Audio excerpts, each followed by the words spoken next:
Brian. So I presume if you clicked on this video that you're interested in DIY pedal boards. I did something similar when I was thinking about building this, which is my first pedal board. And that's like looking through YouTube at a bunch of different videos and sort of taking what you like from them. So I hope that this video helps you in some way.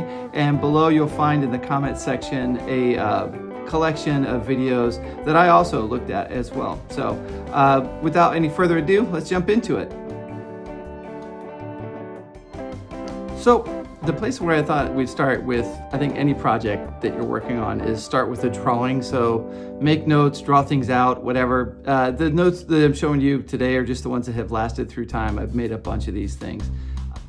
These first drawings are basically where I was thinking to have a box and then have the power block sort of mounted inside the box. And the thinking here was that then you would have storage for extra cables and power cables. So if you ever traveled with it, then you could just like, it would all be an enclosed box and you could keep things. It would have a hinge on the side of it that would open up. This top, you know, we can mount it on the top or whatever. But this board, this 12 by 18 board, basically I was looking at a like a pedal board layout thing online, free one. If I can find a link, I'll put it down below. But so I did that and it seemed like the right size. And here I'm starting to think about the measurements for it, how tall the whole pedal board should be, the back measurements and so forth and so on. This design, you know, originally it started off, I found there's a website like Samba Pedal Boards, which I'll include the picture of it later, but basically it's sort of canted forward, which means that the deck is actually 90 degrees to the back and the front, but it's all sort of looks like it's tilted forward. I think it's a cool look, man.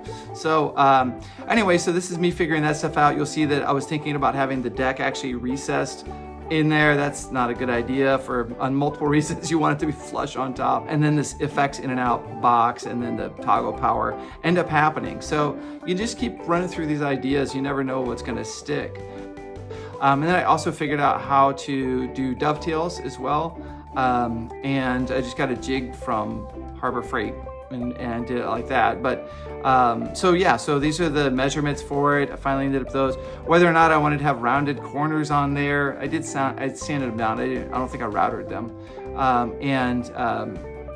And there's that lip again. Don't do that. So I was thinking, I don't know, angled metal. I was thinking all kinds of stuff, like ways of building this thing. And then what it would be, the actual measurements would be if I wanted 18 by 12 inch deck space, then you have to add the wood onto the outside of that. So any moron with a crucible and a acetylene torch and a cast iron waffle maker could have done the same. The whole thing only took me about 20 minutes. People who buy things are suckers. This is some of the parts that I have for building this pedal board.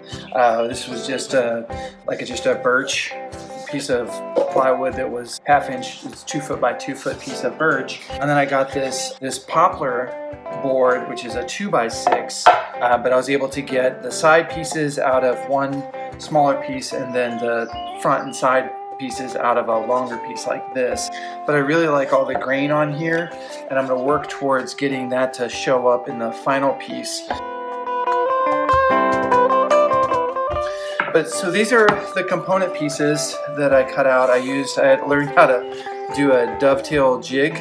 That was fun to do. I used a router and a jig to make these dovetails, and then these are the front, or these are the side pieces. That's the back piece. And initially they were, let's see, how does this go? Like that.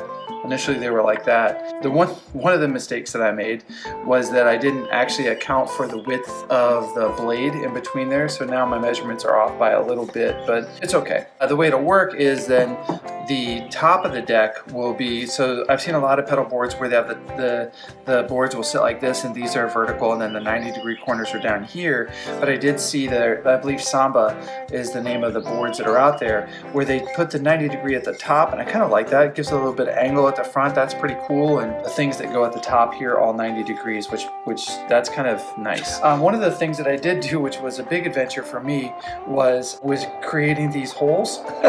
So I feel like you can see here, I mean, I measured it out and everything, but I had to like freehand router these out, and they're kind of a little janky, but that's okay. One of the pieces that I did buy was this, and I just repainted over the front of it here. I want to put in like some sort of like cool logo or something there, create a space for that this will go in. And then I've got a power switches here that goes as well. So that'll be enough to sort of hold it roughly in place, sort of what the shell of it looks like right now. So that's a start, and power supply in there. So this will slide in here like that, and it just fits just snugly enough. I got lucky, like I said before, my measurements were a little bit off, but I got lucky that this box doesn't hit the corner right there. Just luck. Part of the reason I wanted to have a pedal board is so first off to hide all the cables. Secondly, I want to be able to turn the thing on and off. Right now I've got this little switch, made it so that it fits in here, and routed out the top of it enough to where they'll kind of countersink in. Oh, and then there's also this power supply. I've got some images of these little chain links that I got from the hardware, and then I just busted them apart and then remounted them in here together. It'll fit someplace up in here like this in the middle, and then I'll run a wire from here to here. So that'll be, actually I'll run a wire from here to here to here so that I can turn it on and off. And so that'll be part of the next journey that I'm going to go on, is figuring out how to do all that stuff, which will be fun.